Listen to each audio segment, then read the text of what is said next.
Hey everybody, this is Dustin and Terry, your RV specialist. So yesterday we had a consumer call us on a Grand Design, I believe it was a Reflection, or maybe it could have been a Solitude, but they had 2024 and they spoke to Ashley on the phone.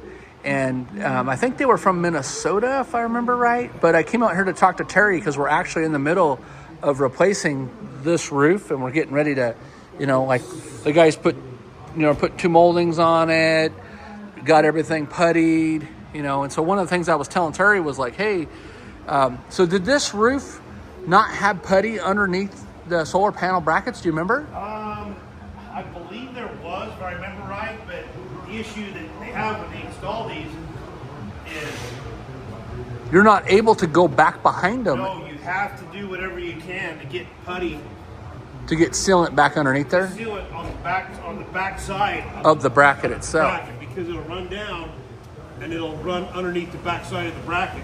Usually they just seal here. In the front, yeah. Yeah, so I do whatever I have to. I get a plastic bone, I squirt the lap sealant in there, and I just use my finger and just make sure it's sealed on the back Oh, side. and then frost it up in there, like Yeah. okay. It's messy, but you got to seal the Behind back side it. of the brackets, and they're never sealed. Okay. So basically what she was saying was that, she lives in Minnesota, and so like I just watched you walk right there, and even walking right there, Yeah. the solar panels were moving like crazy. So if, for say, and I don't know if they had it undercover or what the whole scenario was, but if, for say, they had snow on here or, something hard, or I was explaining to her on the phone that, even wind getting underneath there, hard wind, could have helped disturb that bracket or even the sealants and caused it to leak.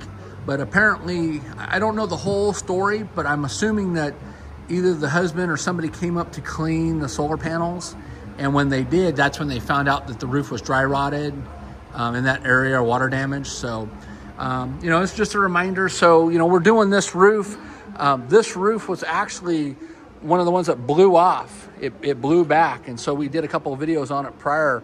But that's again why we're adding a second molding on there, and there's the front molding and the second molding, and then you can see we put screws all the way in the ends of the molding and stuff too. When everything's off, sealed Inside, underneath, the front cap. So when we're talking about underneath the front cap, as this front cap goes over the top of the roof, we're injecting back underneath to sandwich it, and then putting on the molding with the screws, or putting screws in the fiberglass roof, then putting putty tape in the molding down, then putting another molding with putty tape underneath of it, and then we're going to go back and seal the whole complete area. We don't do like the camel shaped stuff or any of that. And so same thing with the skylight. We put all this stuff on, and then the guys go back and they trim off any excess putties and stuff that's bled out, and then they'll go back and seal it up. So, and then you can see he wears booties when he's doing it. This particular roof we didn't end up having to overlay or to replace. We were able to just carefully remove the rubber roof, or the TPO roof material. It came up pretty clean. Yeah. So, but stay tuned for more. If you have any questions, feel free to leave them comments.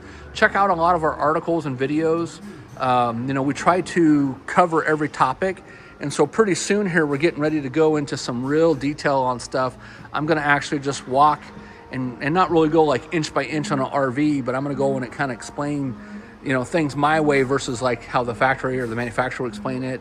So, make sure you're checking your slides. You can see like that side out seal's not pulling all the way in. You can see bubbles and wrinkles in that Eternabond tape on that slide out. So we need to look at that before they go or we get done. But make sure you're maintaining your coaches, because if not, this guy's going to have to fix them. And we do fix a lot of them, but we would rather do the fun stuff.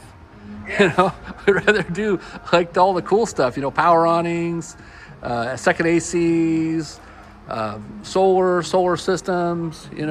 Here's another Grand Design Imagine that's over here, and it's getting some roof air conditioner replaced, and we just actually secured the roadside wall on it as well. So, but normal maintenance, wear and tear, that unit's used quite a bit. And I think it's 7 or 8 years old on that one. I think 8, if I remember right.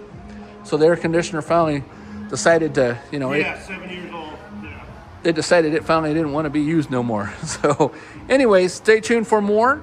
Make sure if you haven't joined us in our Grand Design group or any of our other groups online, we're here to help, and stay in touch. Share with us with your videos or your comments or pictures and places that you travel. It kind of helps us as well. All right, thanks so much. And this is Dustin and Terry, your RV specialists.